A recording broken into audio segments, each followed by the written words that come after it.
Alors, on démarre, on propose de se lancer. Donc, on va co-animer à deux voix, voilà, avec Amélie et moi-même Sandrine. On va se présenter bien sûr un peu plus à vous sur un texte qu'on appelle la recommandation de bonne pratique. On va vous dire de quel texte il s'agit et qu'est-ce qu'il y a sur ce texte. J'en parle pas assez fort?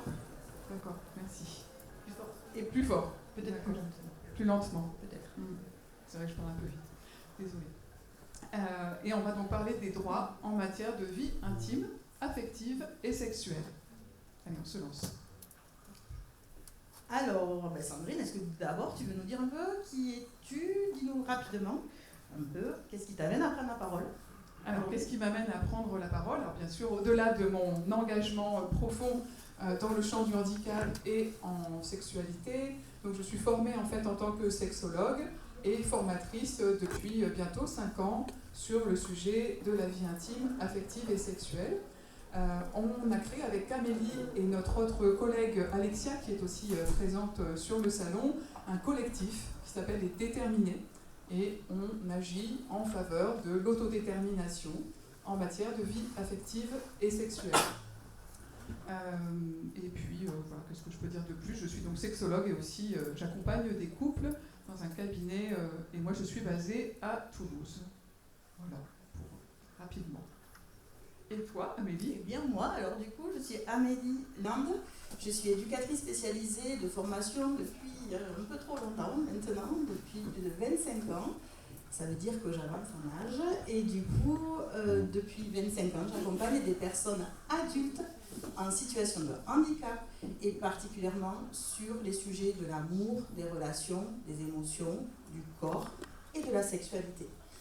Et donc je suis aussi formatrice pour les professionnels, pour apprendre aussi aux professionnels à pouvoir parler de tous ces sujets au quotidien, en fait tous les jours, puisque c'est un sujet de la vie quotidienne, l'amour et la sexualité.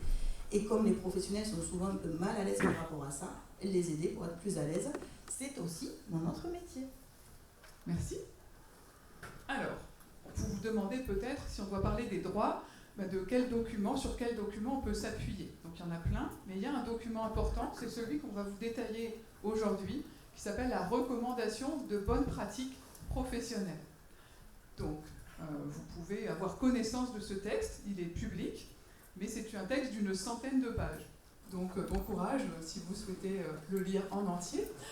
Donc nous, ce qu'on a proposé, c'est de se dire que finalement, comme c'est un texte qui parle des droits des personnes en situation de handicap et pas que, il était important de vous décortiquer ce texte et de vous l'illustrer pour qu'il soit plus simple et plus facile d'accès.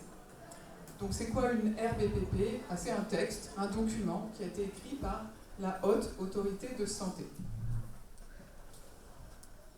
Alors, pourquoi ce texte est important? Il est même très très important. Il est intéressant et important parce qu'il sert à guider les professionnels. En fait, c'est comme la ligne de conduite à suivre pour les professionnels pour bien travailler, pour travailler le mieux possible. Il vient expliquer justement comment faire ça. Et il explique aux professionnels comment mieux faire pour que les personnes se sentent le mieux possible, justement les personnes accompagnées qui ont besoin de cette aide-là. Et qui a écrit ce texte?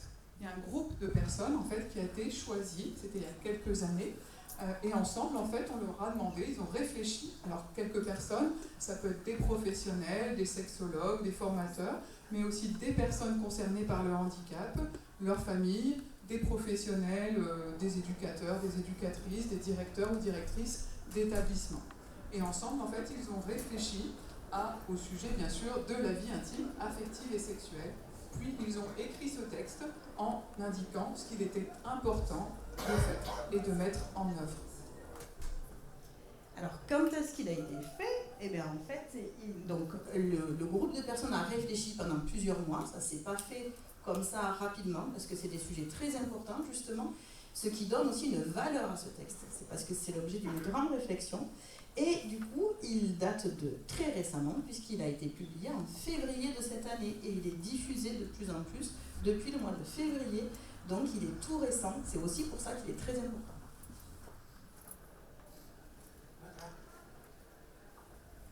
C'était qui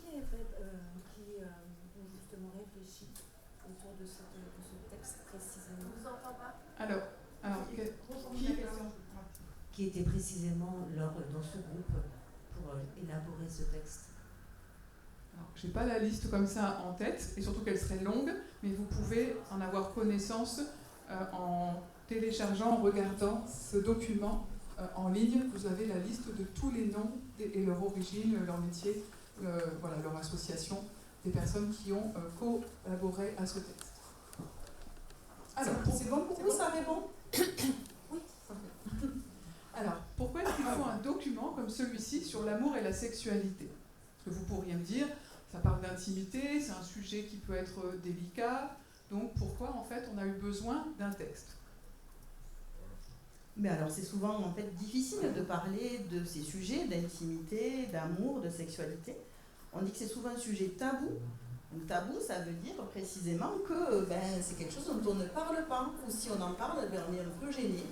Donc on sent bien que c'est pas un sujet comme les autres. C'est pas un sujet qu'on peut parler tout le temps avec n'importe qui. C'est ce qui fait que ce sujet est particulier. On l'appelle tabou. Et l'idée, ça va être de faire en sorte qu'il ne soit plus tabou, qu'on puisse en parler beaucoup plus librement et simplement. Et comme c'est un sujet tabou, parfois on peut être gêné, on va éviter de parler de ce sujet. Et on s'est rendu compte que beaucoup de professionnels dans les établissements ne sont pas formés pour parler de ces sujets. Ça ne fait pas partie en fait des formations de base. Très souvent, on oublie ce sujet, voilà, il n'est pas en fait abordé. Et puis les familles et les proches peuvent être aussi mal à l'aise pour parler de ce sujet. C'est un sujet qui est tabou encore dans notre société. Et puis c'est pas toujours évident pour des familles, pour des parents par exemple, de parler de ce sujet avec leurs enfants, qu'ils soient enfants, adolescents ou adultes. Et puis aussi, parfois, on sait qu'on peut préférer parler de ce sujet à des personnes qu'on ne connaît pas trop. Des fois, les personnes qu'on connaît beaucoup, avec qui on vit, qui nous connaissent très fort, parfois, c'est surtout avec elles qu'on va en parler, mais parfois, justement, elles nous connaissent trop et on préfère en parler à d'autres personnes. Voilà, on se sent plus en confiance, peut-être. Et puis, on peut vouloir vivre autrement que ce que pensent les professionnels ou la famille. Vous avez sans doute envie aussi d'affirmer votre droit à votre sexualité, à devoir dire qui vous aimez, et ça, c'est OK. Donc, la vie intime, affective et sexuelle, c'est important dans la vie de toutes les personnes. Et peut-être qu'on a oublié complètement, à un moment donné, de se rendre compte que c'était aussi important pour des personnes qui ont un handicap, aussi pour des personnes âgées, pour plein de personnes différentes. C'est vraiment important de se redire que c'est quelque chose de très important pour tout le monde, toutes les personnes. On dit même que c'est fondamental pour notre bien-être. En fait, le bien-être, c'est l'équilibre. C'est le fait de se sentir bien dans sa vie, dans sa tête, dans son corps. Donc la sexualité, l'amour, c'est aussi important pour se sentir bien. Alors, tout d'abord, on va vous présenter ce que dit ce texte. Déjà, ce texte, il parle de qui? Il est pour qui? Alors ce texte, il s'adresse aussi aux personnes directement concernées par un handicap. Et on sait que le handicap peut prendre des formes très très différentes. Donc il s'adresse à toute personne concernée par n'importe quel type de handicap. Qu'elle soit mineure, c'est-à-dire qu'elle soit enfant, adolescent, ou que ce soit aussi des adultes. Et dans les adultes, ça peut être aussi des adultes âgés. Et ça s'adresse à ces personnes qui vivent, qui ont des activités, ou parfois qui travaillent aussi dans des établissements et dans des services, on dit médico-sociaux. Donc ça peut être dans des foyers, dans des ESAT, mais aussi dans des MAS, des IME, ou être accompagné à domicile avec des SAVS, etc. Donc en fait, ça s'adresse déjà à ce type de personnes. Mais pas que. Ce texte, en fait, il va concerner aussi des personnes, notamment les mineurs et les jeunes majeurs, qui sont accompagnés par ce qu'on appelle les services de protection de l'enfance. Par exemple, ça va être des maisons qu'on appelle des MEX. Voilà. C'est plusieurs établissements. Pardon, des maisons qu'on appelle comment? Des maisons d'enfants à caractère spécialisé. Il y a une question? Comment on les appelle les maisons? Ces maisons, oui. On les appelle les maisons d'enfants à caractère social. Non, MEX. c'est un autre mot. MEX. C'était ça? Oui. Alors ça, c'est vrai que des fois, dans le milieu, on a beaucoup de mots qui... Voilà, c'est des assemblements de lettres, on est d'accord. Ça veut dire MEX, c'est le diminutif d'une maison qui reçoit des enfants qui ont besoin d'être protégés parce que dans leur famille, soit ils sont maltraités, soit ils n'ont pas l'éducation qu'il faut. Donc en fait, la protection d'enfance, ça va être des endroits où les enfants sont protégés parce que dans leur famille, ils seraient en forme de danger. C'est mieux pour vous, c'est clair? Ça marche. Ok. Alors, ça concerne aussi les personnes on dit en situation de précarité ou exclusion et qui ont aussi besoin d'un accompagnement. Ça peut être des personnes qui, par exemple, n'ont pas suffisamment de moyens pour vivre et des personnes aussi qui n'ont pas de domicile et qui peuvent être accueillies aussi dans des foyers, d'accord? Mais ce n'est pas des personnes qui ont des handicaps, ça peut être des personnes qui ont des difficultés, par exemple, économiques et sociales. Et aussi, ça s'adresse aux personnes qui sont âgées et des personnes qui ont besoin d'être accompagnées. Donc, par exemple, les personnes qui vivent, donc là aussi, encore un mot, EHPAD, c'est-à-dire dans une maison de retraite. On va faire ça. Donc, en fait, c'est des personnes âgées qui ont besoin d'être accompagnées, mais elles aussi, c'est pas parce qu'on est âgé, c'est pas parce qu'on vit dans une maison de retraite qu'on n'a plus le droit à l'amour et à la sexualité. Donc, ça vient aussi parler à ces personnes-là. Et enfin, des personnes aussi qui ont besoin d'être accompagnées et soignées dans des établissements ou des services psychiatriques, d'accord? Donc, qui ont des troubles de la santé mentale. Donc, je crois qu'on a fait le tour des publics à qui ce texte s'adressait. Donc, vous voyez que ça s'adresse à beaucoup de publics. Alors, ce texte dit quoi, Amélie? Alors, ce texte dit quoi? En fait, il va demander aux personnes de parler de la vie intime, affective et sexuelle de façon positive. Ça, c'est très important. C'est-à-dire que ça va être une façon d'aborder le sujet.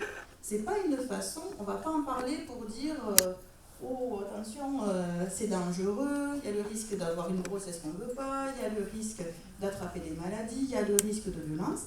En fait, oui, il y a ces risques, on va en parler, c'est sûr, mais on ne va pas parler que de ça. On va en parler de façon plus générale pour voir le côté positif, agréable que le sujet amène aux gens. Donc voilà, des sujets agréables et que ça peut apporter du bien-être. En général, l'amour, c'est fait pour qu'on se sente bien. Donc on va aborder le sujet de cette façon-là. Et ce texte, il va demander en fait aux personnes de respecter les libertés fondamentales. Et ça, on va vous en reparler. C'est quoi les libertés fondamentales? C'est qu'on a toutes et tous droit à l'intimité. On a tous et toutes droit au respect de notre vie privée. Et on a aussi le droit, même si on est établissement, à ce que les informations qui nous concernent sur notre intimité, sur notre vie privée, elles soient confidentielles. Confidentielles, ça veut dire que quand, par exemple, un éducateur il a des informations qui nous concernent, on ne va pas les répéter à tout le monde. D'accord? C'est notre intimité, notre vie privée. Donc ce texte, ce document, il demande aussi aux professionnels de laisser les personnes qu'ils accompagnent parler aussi de leurs désirs et de leurs besoins en amour, en sexualité, en information, librement. Ça s'appelle aussi l'autodétermination. C'est un mot parfois un peu complexe ou qu'on entend beaucoup, des fois on ne comprend pas bien, mais en fait c'est aussi amener les éducateurs, les infirmiers, toutes les personnes qui accompagnent à faire en sorte que les personnes puissent vraiment dire ce qu'elles pensent vraiment, ce qu'elles ont vraiment au fond de leur cœur, ce qu'elles ont vraiment au fond de leur tête, de façon libre, pas que sur ce qu'elles ont besoin, mais aussi ce qu'elles ont envie. Vous m'avez mis une petite image, si vous ne la voyez pas bien, c'est passer de la question « qu'est-ce qui serait bien et que je devrais faire ?» à la question « qu'est-ce que j'ai envie de faire ?» Et donc pour arriver à cela, au respect de la vie privée, à l'épanouissement, le bien-être en matière de vie intime, affective et sexuelle, il va nous falloir des outils adaptés sur ce sujet, des personnes aussi pour le mettre en œuvre, et puis, comme pour tout, des moyens, notamment peut-être un petit peu de moyens financiers aussi. Alors, c'est quoi la VIAS? Un autre acronyme, encore un. La VIAS, c'est diminutif pour dire vie intime, affective et sexuelle. Et c'est de ça dont parle le document. Alors, justement, on va vous dire c'est quoi l'intimité, c'est quoi la vie affective et c'est quoi la sexualité. Donc on va commencer par l'intimité.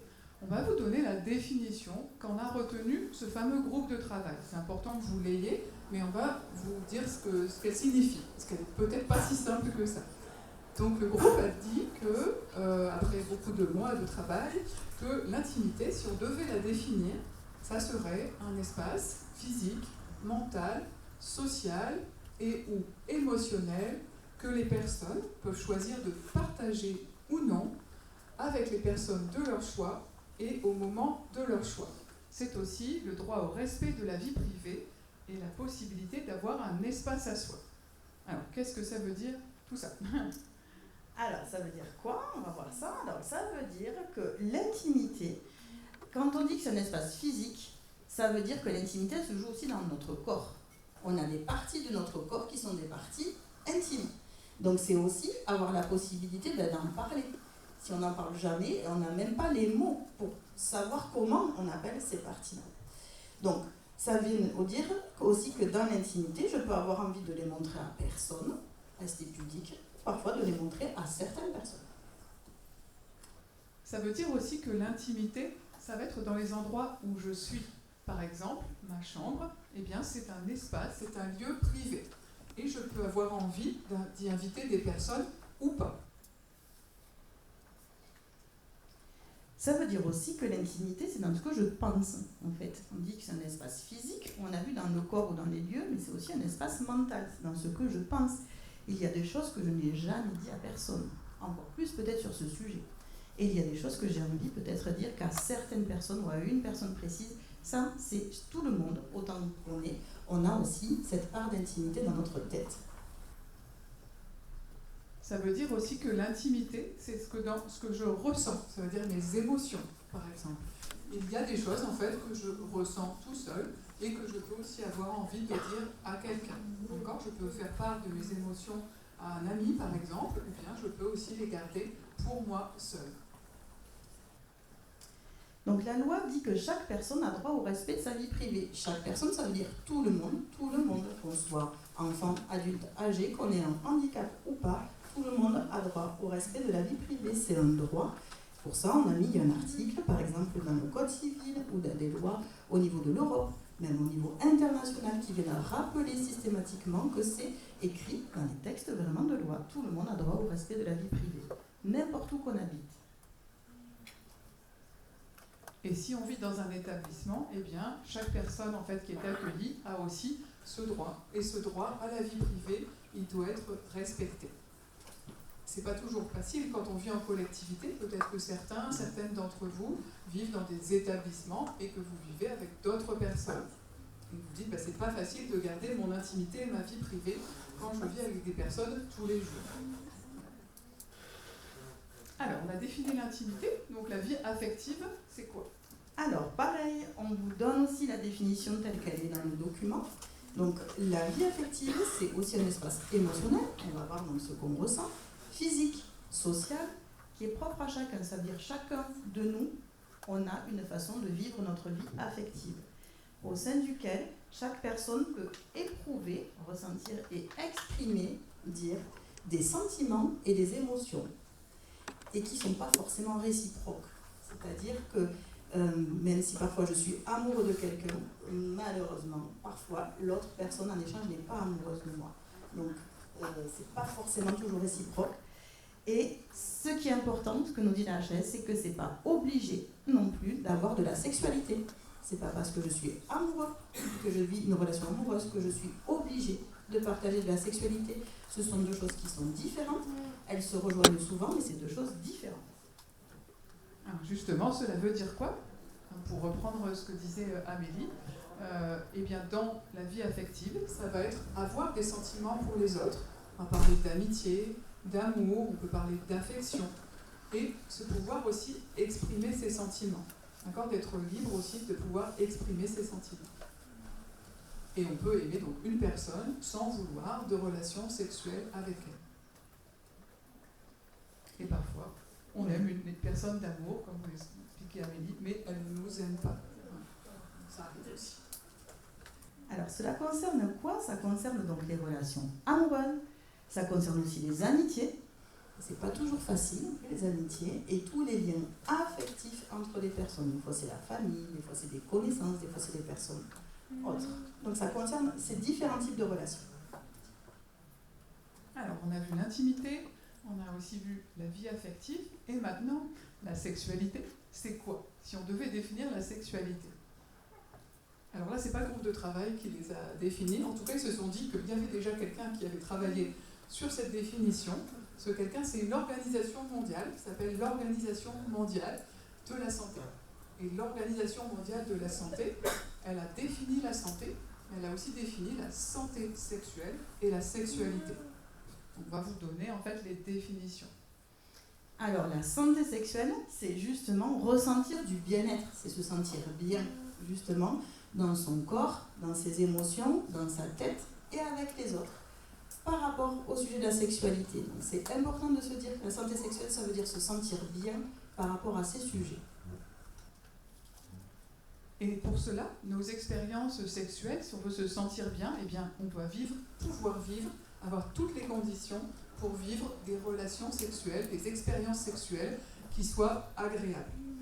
On doit se sentir en sécurité. On doit aussi pouvoir vivre des relations sexuelles ou une expérience sexuelle qui soit libre, c'est-à-dire sans pression, sans contrainte, et ne pas être discriminé.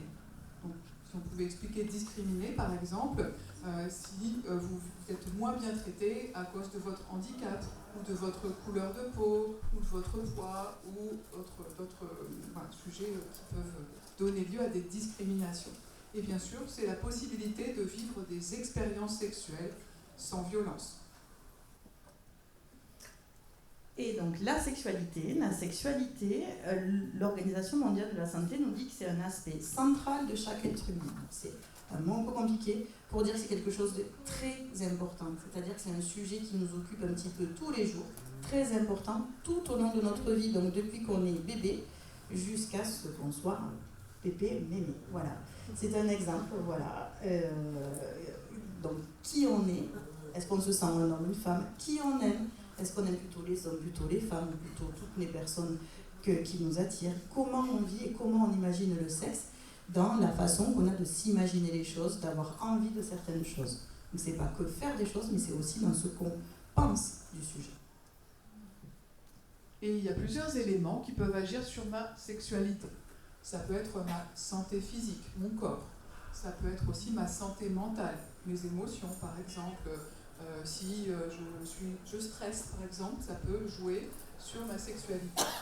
Ça peut être aussi d'autres personnes qui m'environnent. Qu'est-ce qui va agir sur ma sexualité? Ça peut être parfois ma famille ou les professionnels qui m'entourent. Ça peut être aussi la société dans laquelle je vis. Tout à l'heure, on disait le sujet de la sexualité il peut être tabou. Eh bien, quand on vit dans une société où le sexe, parler de sexe, c'est tabou, ça peut être difficile de pouvoir exprimer qui j'ai envie d'aimer, par exemple, ou avec qui j'ai envie d'avoir des relations. Ça peut être aussi ma religion, d'accord, par exemple. Ma religion peut agir sur ma sexualité. Ça peut être aussi les lois, c'est-à-dire ce à quoi j'ai le droit et ce qui est interdit. Ça peut être aussi l'argent. Voilà, ça peut être aussi un facteur qui influence mes choix en matière de sexualité.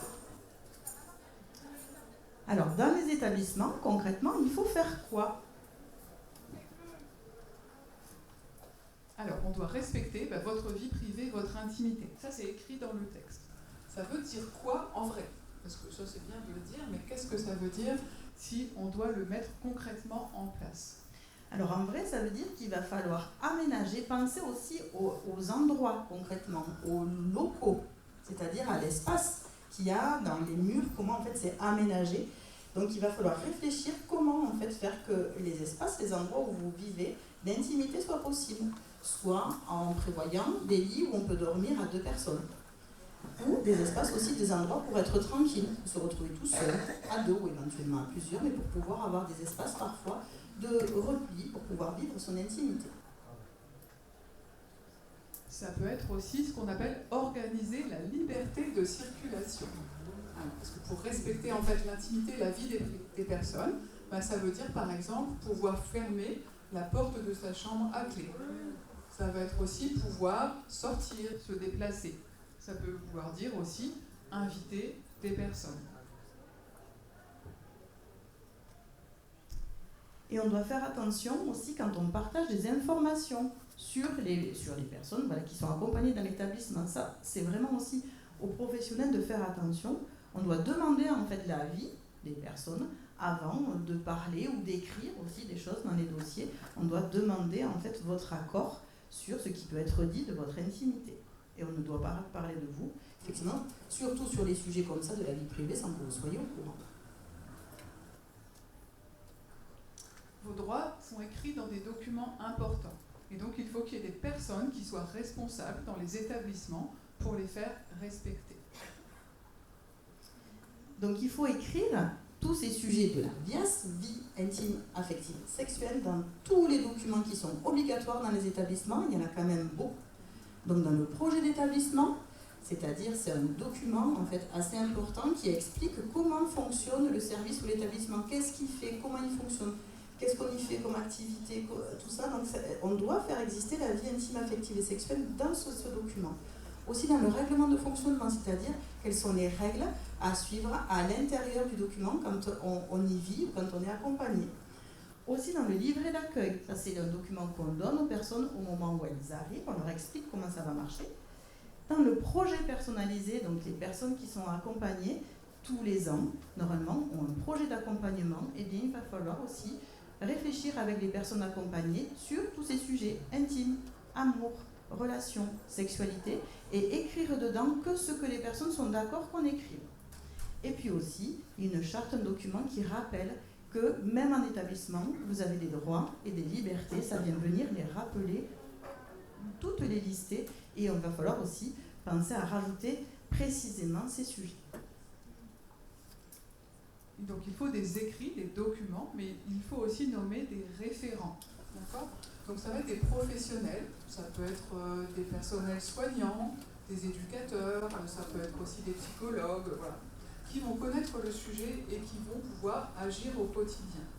Alors on va le voir, l'important c'est de former un maximum de professionnels, mais c'est important aussi, c'est nécessaire, indispensable, que chaque établissement puisse nommer au moins un référent qui sera en charge en fait de coordonner et d'appliquer ce qu'on vient de voir. Donc on va demander aussi de travailler avec des associations, de ne pas rester tout seul dans son petit coin, dans son petit service, dans son petit établissement. Il va falloir faire des liens, aller vers des associations comme le planning familial, qui a un stand d'ailleurs du planning familial, vers des professionnels aussi comme des sexologues qui travaillent pas loin de ces endroits. En fait, l'idée, ça va être de mettre les gens en relation pour ne pas rester tout seul par rapport à ce sujet. Et aussi, va être demandé d'animer des ateliers, c'est-à-dire des réunions, des groupes où on va pouvoir discuter de ce sujet.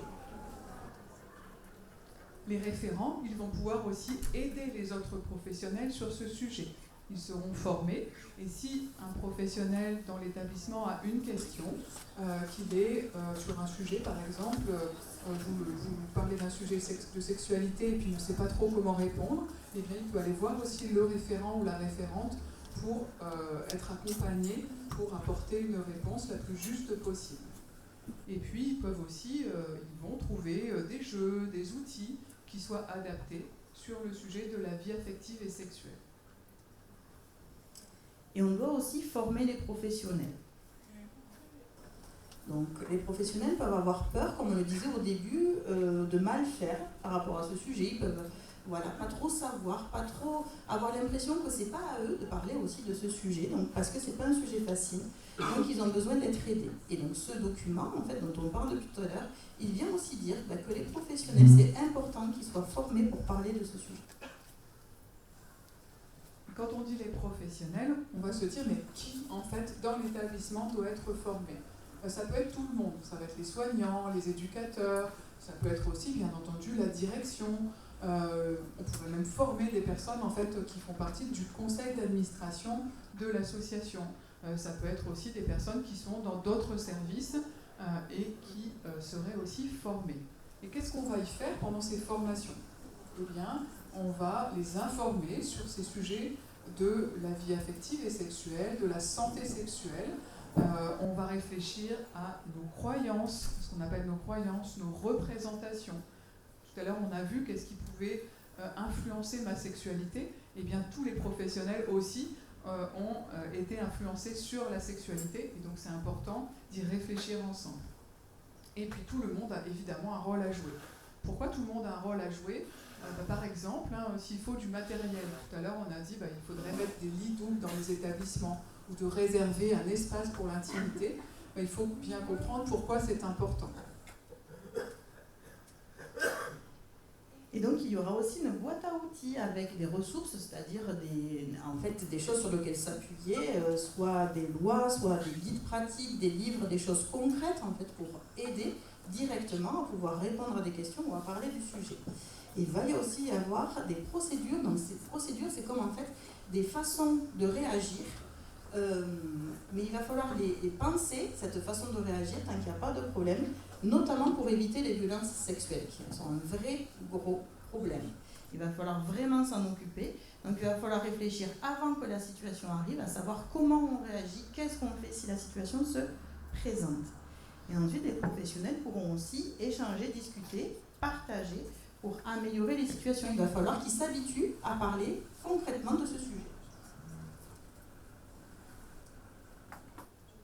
Et on doit aussi informer les personnes accompagnées, les personnes concernées par le handicap. Vous voyez, on a vu comment il fallait former les professionnels, mais on va aussi, si vous êtes en établissement, vous informer.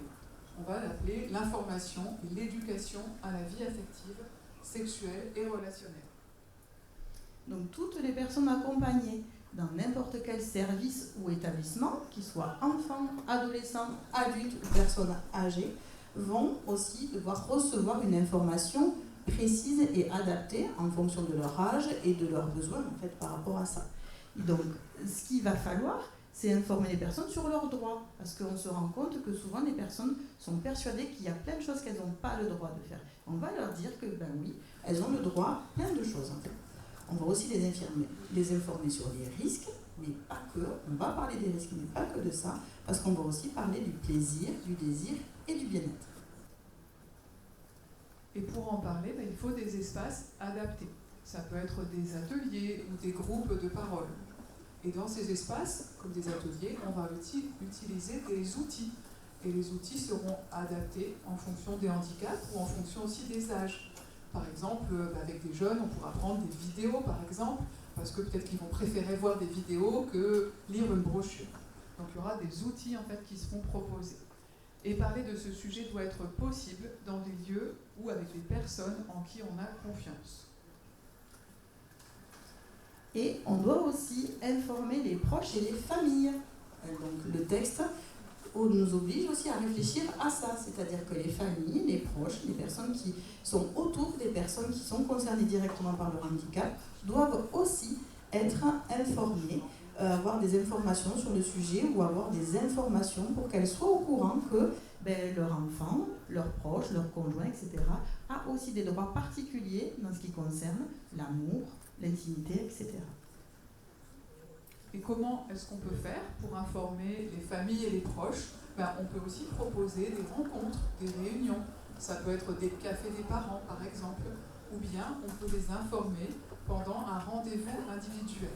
Alors quand on dit informer, ce n'est pas pour les tenir au courant. On ne doit pas tenir au courant votre famille de votre vie intime et de votre sexualité. Ce qu'on va dire, c'est préciser que dans notre établissement, on va parler de ce sujet. D'accord ? Il y aura des ateliers qui seront organisés et que la vie intime, affective et sexuelle, elle a le droit d'être là dans cet établissement. Mais on n'ira pas raconter à vos parents, à vos familles, évidemment, votre intimité. Allez, on ne le racontera pas, donc du coup l'intimité. Ok. Alors donc il y a des outils pour parler de la vie intime, affective et sexuelle. Et ici vous êtes au bon endroit parce que vous êtes dans un endroit qui rassemble un maximum d'outils. Donc vous avez peut-être vu sur les stands justement ça, c'est par exemple des outils gratuits qu'on peut télécharger sur le site de Santé BD qui sont très bien faits, qui expliquent plein de choses autour de la vie affective et sexuelle ou de la santé sexuelle. Vous avez aussi Sexualité, comprendre, en parler. J'ai vu aussi qu'il y a des stands où vous pouvez en récupérer gratuitement. Donc il y en a beaucoup, il y a plein de choses, des choses gratuites, des choses payantes. Mais l'essentiel, c'est de se dire qu'en fait, il y a plein en fait, de façons de pouvoir en parler avec des supports différents. Alors, qu'est-ce qui est important aussi, et qui est mentionné, qui est écrit dans ce texte ? Eh bien que chaque personne est différente. Les envies, le rythme de chacun va être différent. Et donc l'accompagnement, il devra aussi être adapté, personnalisé en fonction des souhaits de chacun. Par exemple, il peut y avoir des personnes en fait, qui vont être très à l'aise pour aller dans des ateliers pour parler de ces sujets. Et d'autres personnes qui seront moins à l'aise et qui préféreront peut-être être suivies dans un accompagnement individuel ou avoir des questions lors d'un accompagnement. Par exemple, quand on parle de faire l'amour, pour certaines personnes, faire l'amour, c'est s'embrasser. On n'a pas forcément d'envie de parler de sexualité. Les personnes nous disent on n'est pas prête, on n'a pas forcément envie. Donc elles n'ont pas d'obligation à aller dans un atelier où on va parler des rapports sexuels. Mais s'il y a des personnes qui ont envie dans les établissements de comprendre autour des relations sexuelles, autour de comment je mets un préservatif, ou j'ai envie de parler de pornographie, eh bien, on va pouvoir, dans les établissements, proposer ce sujet à ces personnes. On n'oblige pas, en fait, une personne à parler d'un sujet dont elle n'a pas envie, en tout cas, ou elle n'est pas prête pour en parler. Voilà, certains vont aimer avoir des informations par des vidéos, des livres, donc ça on l'a dit, et certains vont surtout avoir envie de parler, l'amour d'avoir un espace pour discuter à sa manière, et d'autres auront des questions plus précises à poser. Alors, ce n'est pas un sujet facile. Et il sera important, et ça on le redit encore, l'approche en fait elle est sur ce qu'on appelle la sexualité positive. C'est-à-dire on ne va pas parler que des risques.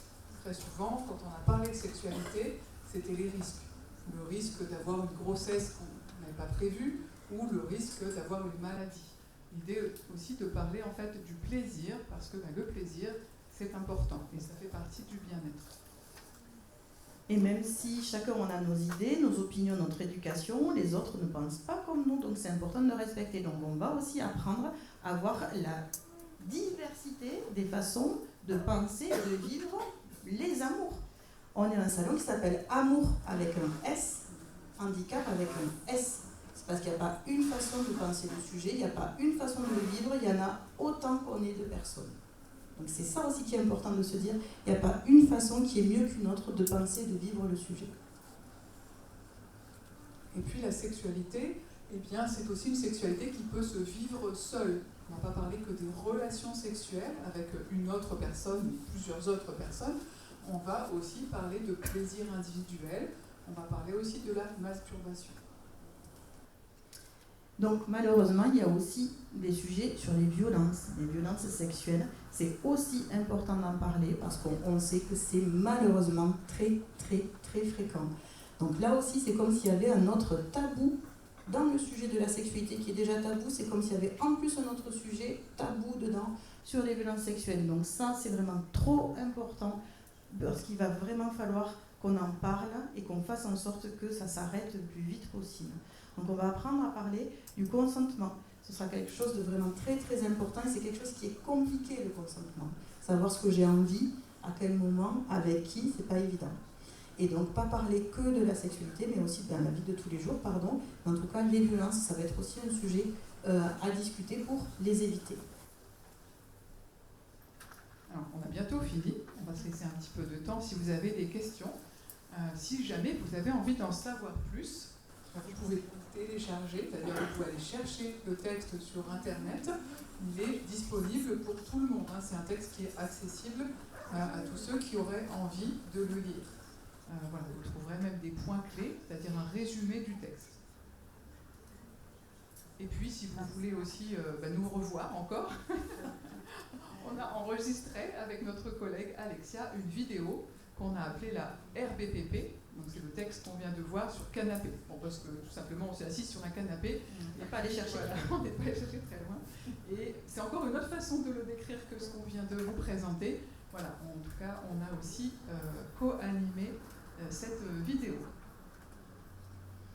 Et bien voilà, donc nous avons fini pour notre présentation. On espère qu'elle a été le plus claire possible, qu'elle vous a permis de comprendre, d'apprendre des choses le plus clairement possible.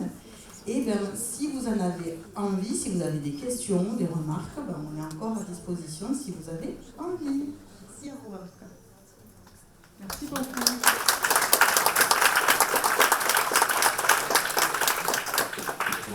Vous êtes libre de poser des questions maintenant en groupe, ou bien de venir nous voir, parce que ce n'est pas toujours évident de poser des questions. Vous pouvez venir nous voir. Alors, je vois une question. Oui, tout simplement. Est-ce que c'est possible d'avoir votre PowerPoint, de le recevoir sur nos SMS ou pas? Alors, la question pour qu'on l'entende bien, je sais que c'est important de la reformuler dans le micro. Faut la formuler plus fort, si vous voulez. Ouais, il faut qu'elle passe dans le micro pour qu'elle soit captée au niveau de la caméra. Mais si vous voulez. Comme ça. Ah, merci. Tout simplement demander si votre application là, peut être transférée sur les SMS, sur les établissements, pour qu'on puisse s'en servir. Alors, je peux peut-être répondre par rapport à ça. Ce qui va se passer, c'est qu'exactement la même chose va se dérouler sous forme de webinaire. Donc on va le faire le 29 octobre de mémoire dans le cadre du salon Amour et Handicap. Donc le webinaire, en fait, c'est qu'on sera derrière nos ordinateurs durant la même présentation, elle sera enregistrée, elle sera diffusée donc à disposition de tous les établissements. Donc vous aurez la présentation et vous aurez aussi le format vidéo où on explique tout ça. Ça correspond à votre demande? Ou que le PowerPoint? Que le PowerPoint, pour nous appuyer dessus. Mais je pense que c'est possible puisque de toute façon on va le diffuser. Donc voilà, on fera en sorte qu'Amour et Handicap puisse trouver le moyen que vous puissiez le télécharger ou l'avoir. Merci. Ok. Est-ce qu'il y a d'autres questions, réflexions?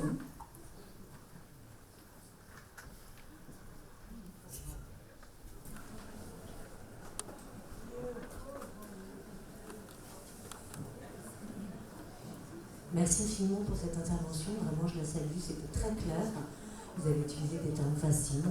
C'était de ce texte-là, vous l'avez rendu très simple. Vous avez utilisé les bons visuels, les bonnes illustrations. Vraiment, merci infiniment pour cette présentation. Et par le truchement des interfaces, ça a été rendu encore plus agréable. En tout cas, vous avez parlé d'organiser des formations à destination de professionnels. Est-ce que vous faites la différence ou est-ce que vous faites des formations mixtes ou à l'adresse des femmes, à l'adresse des hommes uniquement? Parce que des professionnels femmes, des professionnels hommes, je pense que dans ce domaine-là, moi qui suis sourd par exemple, face à un sourd, je serais plus à l'aise, je pense, d'élaborer, en tout cas de travailler sur cette thématique. Et je me dis que peut-être justement entre soi, entre femmes ou entre hommes, peut-être que c'est plus simple. Moi j'ai travaillé au sein de l'UASSM, l'unité d'accueil de soins en langue des signes pour les patients sourds au sein de l'hôpital de la Conception. Il m'est arrivé d'aller dans certains établissements scolaires avec des élèves sourds et des éducateurs qui voulaient participer, mais souvent je mettais à l'écart, en fait je préférais, voilà. Pas un éducateur, parce que parfois, justement, les enfants, ils ont plus envie d'être, comme vous l'avez souligné, face à quelqu'un qu'ils connaissent peut-être moins, mais qui sont également aussi un père, un modèle aussi. Et c'était plus facile d'élaborer, en tout cas, de tisser un échange. Quand il y a une tierce personne, ou un éducateur spécialisé, entendant, par exemple, moi souvent, je les mettais à l'écart, en fait. Je leur disais non, parce que je pense que votre présence, elle gêne, en fait. Elle ne libère pas, elle ne permet pas la liberté de la parole et de l'expression de l'enfant. Et souvent, j'ai remarqué que les professionnels ont du mal à mettre à distance ce genre de choses, et de se mettre à distance.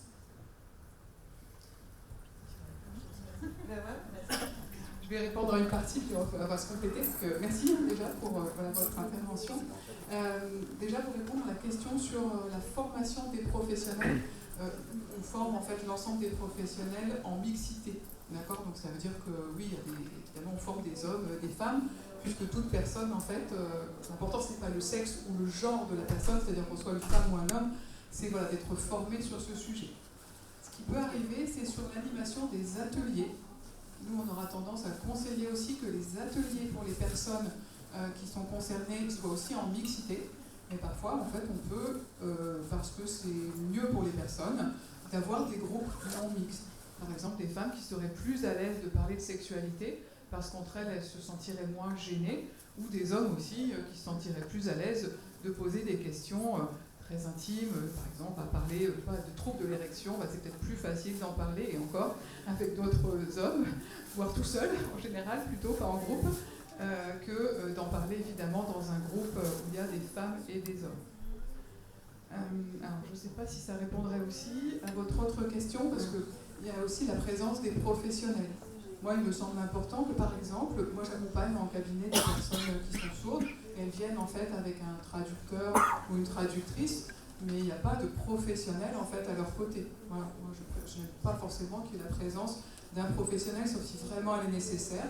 On discute avant, il y a une rencontre préalable avec la personne qui accompagne, mais ensuite ça se passe en fait dans le cabinet lorsque les personnes se sentent suffisamment bien en confiance, en sécurité, et l'accompagnement il restera individuel pour respecter aussi cette intimité, parce qu'aussi chacun et chacune a le droit d'avoir des consultations avec un psychologue ou un sexologue et d'être seul en fait dans ces espaces. Est-ce que ça répond à vos questions? Oui, très bien. Est-ce qu'il y a d'autres questions ou remarques? Ou est-ce que nos ventres commencent à gronder? Vous avez une question? Allez. Là, on parle de l'approche informative sur le sujet de la sexualité, etc. Sauf que dans les structures, il y a des personnes qui ont la capacité d'exprimer leurs désirs, etc. Mais de pas, physiquement, de pas réussir à assouvir ces désirs-là. Et du coup, la question, c'est comment on accompagne, parce qu'en France, malheureusement, il y a... vous voyez le contraste, là, c'est accompagné psychologiquement, mais au niveau physique, on en est où? Alors, on en est où? On n'en est pas loin pour le moment. En fait, on en est actuellement dans les réflexions, on est d'accord.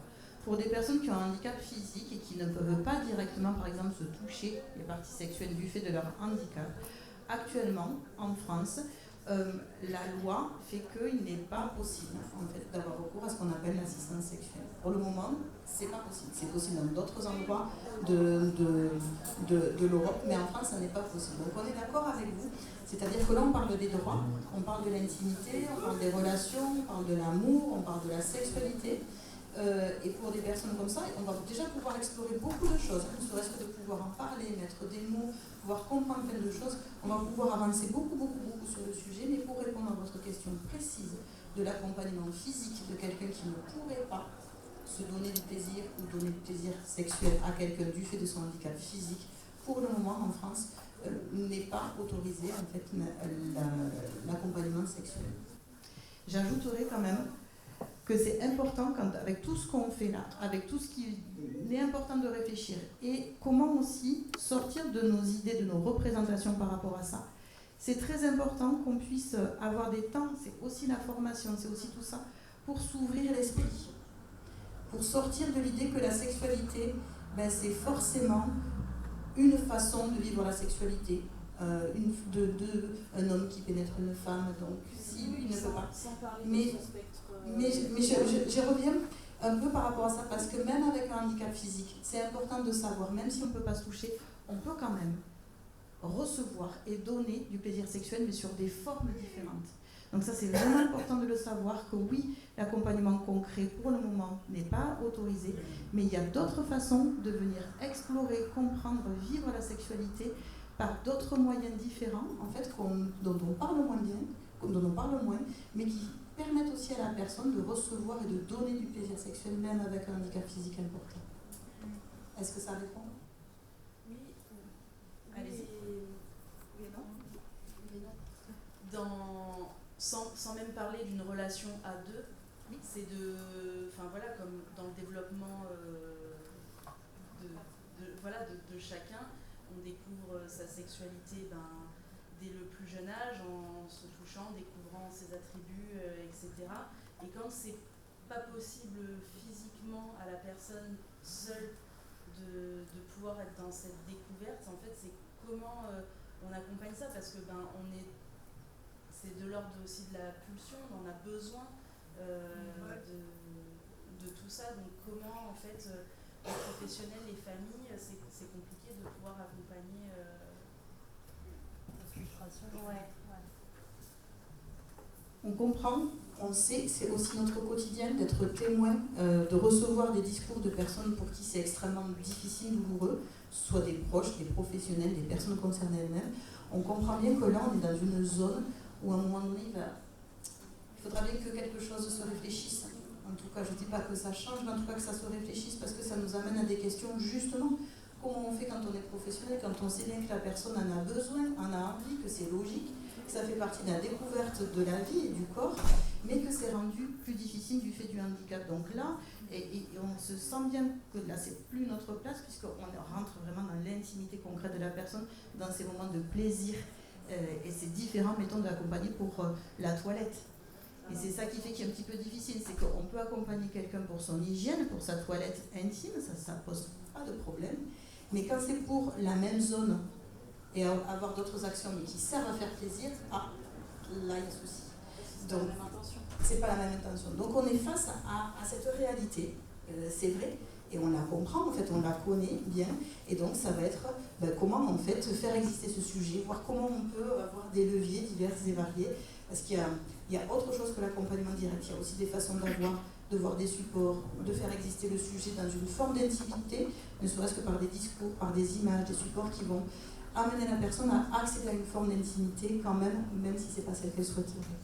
Sandrine, je ne sais pas si tu veux compléter, mais c'est un sujet qui nous brasse beaucoup parce qu'on est témoin premier de toute cette, j'allais dire jusqu'au mot détresse, parfois, effectivement, qui peut mettre en grande difficulté beaucoup de personnes. Parce qu'en fait, on a les droits, mais pas toujours les outils, en fait, aussi adaptés. Alors, il y a des outils, on peut en parler, ça peut être des moyens qu'on appelle mécaniques, ça peut être des objets, comme des sextoys qui seraient adaptés. Mais aujourd'hui, ça demande avec des partenariats, des collaborations avec des concepteurs qui pourraient adapter justement ces meilleurs outils en fait, au handicap. Et ça ne serait que des outils pour une relation, enfin pour une sexualité seule. Voilà, ça ne va pas forcément donner de solution si on a envie de partager une sexualité. Mais vraiment, vous faites bien de poser ces questions. Quand on présente en fait ce texte dans certains établissements, notamment dans des masses par exemple, il y a du polyhandicap, où il y a aussi difficulté pour oraliser, et on se rend compte que voilà, on a des outils, mais peut-être pas encore suffisamment pour aborder ces questions. Et comme disait justement Amélie, ça donne des situations difficiles en fait. Voilà. Parce qu'on parle du sujet, on parle des droits, mais c'est comme si à un moment donné il y avait la limite de ça. On en est très conscient et on essaie à notre niveau d'en parler.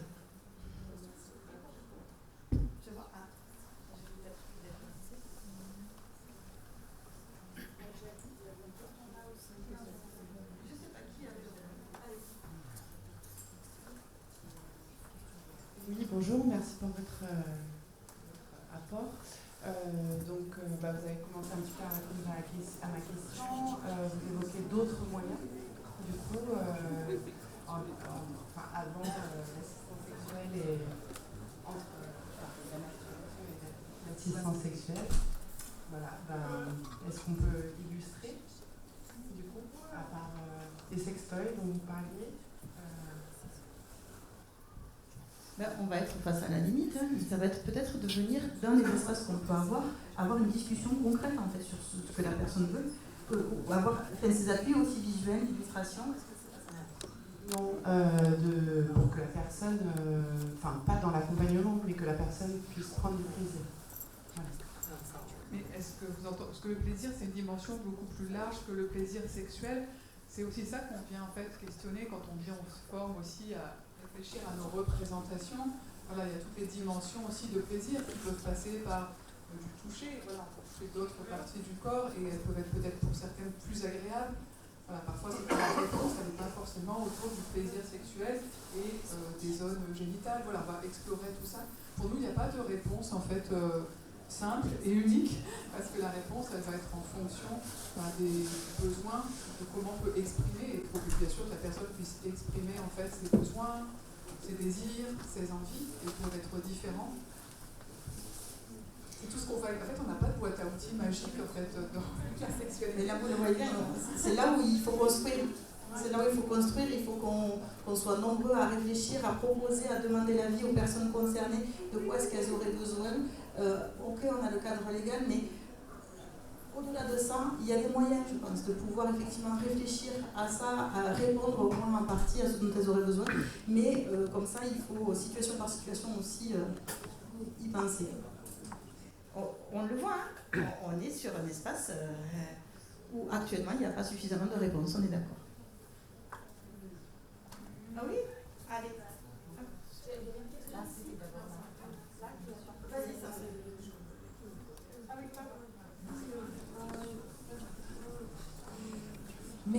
d'abord pour tout cet apport et puis tous les diapositives sur la vie intime et affective.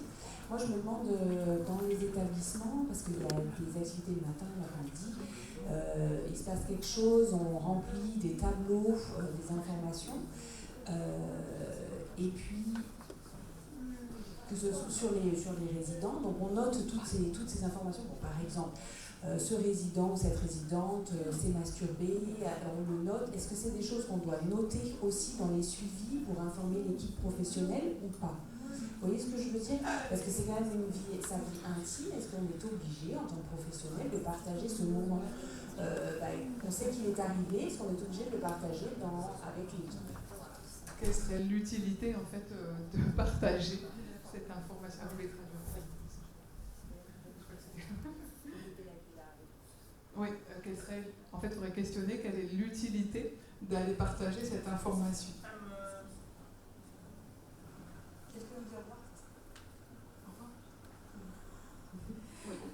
Pour compléter quand même ce que disait Sandrine par rapport à ça, il va falloir bien réfléchir, et c'est aussi marqué dans le document, il va falloir réfléchir en fait à ce qu'on écrit, à ce qu'on dit. Il y a une notion de confidentialité.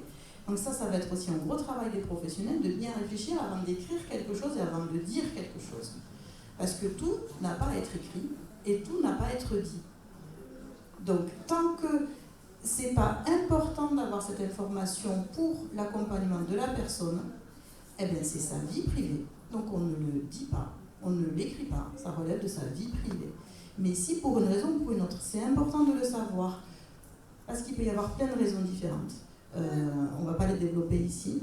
Dans ces cas-là, c'est à réfléchir, mais si on le note, c'est parce que ça sert à la personne et c'est pas pour le plaisir d'écrire pour écrire. En fait, c'est vraiment ça. Et si on en parle, si on l'écrit, ben, ce qu'on vous a dit, c'est qu'il faut demander, on le fait très peu, mais ça veut dire qu'il faut demander l'avis de la personne. Est-ce que tu es d'accord que ce sujet, par exemple, un sujet sur la masturbation, eh bien, on en parle en fait en équipe parce qu'on a besoin de mieux t'accompagner sur ce sujet. Voilà, l'idée, c'est de ne pas en parler derrière le dos, j'allais dire, de la personne. Bonjour. Ça répond-tu à votre question? Oui, très très bien, merci. Bonjour, moi je fais partie du programme Antigynéco. Donc c'est tout naissant dans la région où je suis dans le 06, je suis à Nice. Et j'ai pour l'instant axé mes interventions auprès des professionnels de santé, puisque la cadre de santé m'a dit les consultations, ça sera inenvisageable, et la compréhension publique auquel vous adressez va être très compliquée. En termes de consentement, c'est une masse. Et une masse avec une population qui n'est pas jeune, hein, c'est une population qui est là depuis un petit moment. Donc moi je le trouve très en difficulté en fait, pour tout vous dire. Déjà avec ces professionnels de santé, parce que j'arrive dans une structure où je sens bien que les professionnels de santé, on leur impose cette formation. J'y vais avec beaucoup de prudence, voilà, puisque moi je ne suis pas du tout dans un métier qui est habitué au handicap, donc je pense que j'ai beaucoup à apprendre de ces personnes qui, toute la journée, s'occupent des personnes handicapées. Et à la fois, j'ai un peu l'impression qu'on se dit c'est une sachante qui vient nous faire la leçon, alors que nous, on est là depuis un petit moment. Et qu'on connaît notre métier. D'ailleurs, on me l'a dit. Voilà, on me dit, moi, je n'attends rien de cette formation, de ces rendez-vous. On est là parce qu'on est contraint. Donc, j'aurais aimé savoir comment vous abordez ces points-là quand vous intervenez. Je m'excuse, j'ai raté le début de votre propos, donc je m'excuse si vous avez déjà présenté ça. J'aimerais bien des petits tips, des petites choses pour peut-être me sentir plus confortable avec ça. J'avoue que je suis arrivée pleine de bonne volonté et que ça m'a fait un peu un petit effet douche froide. Voilà. Alors peut-être on va peut-être faire une réponse en deux temps. La première, là, évidemment devant vous. Peut-être qu'on va vous proposer d'en discuter avec nous, parce que là, ça vient parler de qu'est-ce qu'on peut intégrer en fait comme élément dans une formation pour aussi arriver à gagner la confiance des professionnels et que vous puissiez après être plus légitime en fait et légitimé dans vos fonctions. Nous, ce qu'on a envie de rajouter, c'est parce qu'évidemment, on est formatrice, mais que la formation, c'est pas toujours la réponse. Allez, on va former les professionnels. Il y a pour nous une perspective, et c'est aussi d'ailleurs indiqué dans le document, d'accompagnement avant. C'est-à-dire que on peut aussi venir, par exemple, en tout cas, on peut interroger des personnes pour venir en appui avant de lancer une formation. Eh bien, on se réunit tout simplement avec des membres de la direction, certains professionnels, des représentants des familles, et on va ensuite réfléchir à un plan d'action, en fait, à quelque chose d'un peu plus, plus grand que la formation. Et la formation, pour nous, elle sera une réponse, mais une des réponses. Mais il y a peut-être d'autres éléments à voir avant. En fait, c'est ça qu'on discutera peut-être avec vous, mais ce qui est intéressant, c'est qu'avant que vous lanciez dans la formation, c'est comment, en fait, vous faites partie d'un projet et pour vous sentir plus à l'aise. Et puis, je pense aussi que c'est important que les familles et la direction, la gouvernance, en fait, légitiment aussi votre intervention. Je ne sais pas si ça a répondu déjà.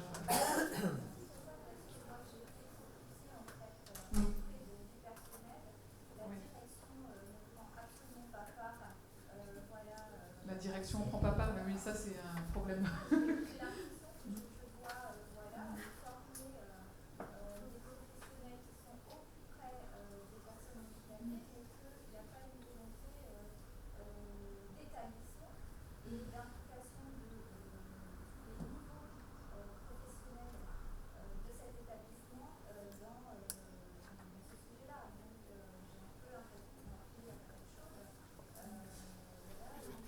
Tiens donc, ce serait surprenant. Donc, pour reformuler dans le micro ce que vous avez dit, voilà, vous avez le sentiment d'être un peu imposé à l'équipe, qu'on vous a redonné un peu ce sujet et que la direction ne se saisit pas de ça. Donc, vous arrivez un petit peu comme un cheveu sur la soupe et vous avez les réactions des professionnels en face. Je pense qu'on pourra prendre un temps par rapport à ça. Parce qu'effectivement, on voit là en fait pas mal de réactions défensives qui peuvent s'expliquer de différentes façons.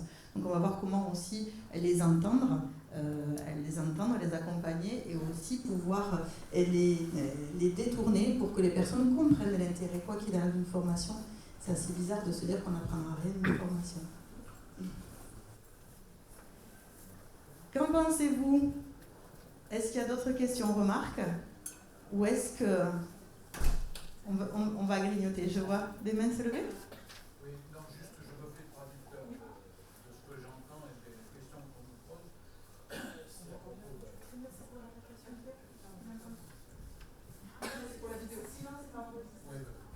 Oui, je me fais le traducteur de ce que j'entends et des questions qu'on veut que je pose. C'est donc un couple formé à la masse de la nana et qui se fréquentent depuis longtemps, mais évidemment ils veulent aller plus loin. Seulement la jeune femme a un tuteur qui est son père et qui est contre toute cette avancée sexuelle. Voilà. Alors, est-ce qu'il y a un recours ou je ne sais pas. Les parents ne peuvent pas interdire les relations sexuelles de leur enfant, ça c'est la première base. Même s'ils sont tuteurs. On en revient surtout sur les personnes majeures, sur les droits et les libertés fondamentales. Donc là, c'est pas toujours facile, en fait, quand on est face à une situation comme ça, parce que pour la personne, il y a le lien, c'est le père, donc elle reste la fille, mais une fille devenue femme, adulte, et donc on voit bien, on a souvent ce genre de situation comme ça, où des parents, d'autant plus quand ils sont tuteurs, se pensent encore plus légitimes pour venir contrôler cette partie-là. Donc ce qu'on peut dire déjà pour répondre à la question de droit, non, ça ne répond pas à un droit. Ça ne suffit pas pour savoir comment en fait venir accompagner correctement cette situation et faire en sorte que tout le monde puisse être entendu, respecté, mais en tout cas, nous en tant que professionnels, on est là pour la personne concernée. Et donc aussi essayer d'agir, d'œuvrer et de faire en sorte que ses droits à elle soient respectés dans la mesure où c'est sa volonté. Donc ça ne se fait pas en un claquement de doigts non plus, c'est intéressant de venir aussi travailler tout ça pour que en tout cas ces droits soient respectés. Ce qui serait intéressant, mais ça on peut en rediscuter avec vous individuellement, ça va être important parce qu'au-delà de pas juste dire le droit et que ça s'arrête en fait. C'est Donc ça. ça serait intéressant de comprendre voilà, pourquoi en fait il y a un blocage des tuteurs, ça peut être des blocages des tuteurs, de la famille, quelle est la crainte? Parce qu'en fait on s'adresse souvent aux peurs des personnes, aux peurs des familles, et donc il faut les entendre pour trouver en fait la réponse et l'accompagnement. Parfois ça peut prendre un peu de temps, mais ça serait important aussi voilà, de pouvoir répondre à leurs peurs. Parce qu'on a déjà vu dans les établissements, on a rappelé le cadre, enfin pas nous, mais le cadre a été rappelé, le cadre légal, et il y a des parents qui ont dit, ou des tuteurs qui ont dit, puisque c'est comme ça, en fait, on reste pas. Donc ça, c'est pas chouette non plus, on n'a pas du tout envie que ce genre de situation arrive, donc on préfère être dans un accompagnement sécurisé aussi. Mais même si ça arrive, même s'il y a des positions de famille comme ça, un peu très fermes, et qui proposent de retirer leurs proches d'un établissement, il y a aussi quand même des recours. Voilà. Une personne adulte en situation de handicap n'est pas un objet, n'est pas une propriété de qui que ce soit, même si c'est les parents. Donc il y a aussi un rappel en fait de l'existence juridique de la personne en tant que telle. Et j'ai envie de dire, pour rebondir sur ce qu'on a dit ce qui est présent dans le document, et là je pense qu'on a un très gros travail à réfléchir, c'est comment on associe, comment on forme, comment on sensibilise les familles. Là on a un enjeu particulier autour des familles. Et c'est ce qui est demandé. Il est demandé qu'on travaille avec les familles, qu'on les amène à réfléchir par rapport à ça. Il faut il y a des programmes, il n'y a pas si longtemps, il y a 15 jours, j'étais au centre ressources autisme pour former des familles sur cette question-là. Donc il commence à y avoir des choses comme ça autour de ça. Et on va devoir aussi amener les parents, les familles à réfléchir à ça et à aussi pouvoir ajuster leur situation. Il n'empêche qu'en termes de droit et en tant que professionnel, on est là pour une personne. C'est la personne qu'on accompagne. On va peut-être arrêter ici parce qu'il est 12h45 et peut-être vous libérer si vous souhaitez aller déjeuner. N'hésitez pas, on reste disponible si vous avez des questions. Et puis on anime un autre atelier à 13h30 sur le consentement pour les personnes concernées. Donc n'hésitez pas si vous souhaitez nous retrouver. Avec 10 places. Avec 10 places. Allez, bon appétit. Bonne fin de journée.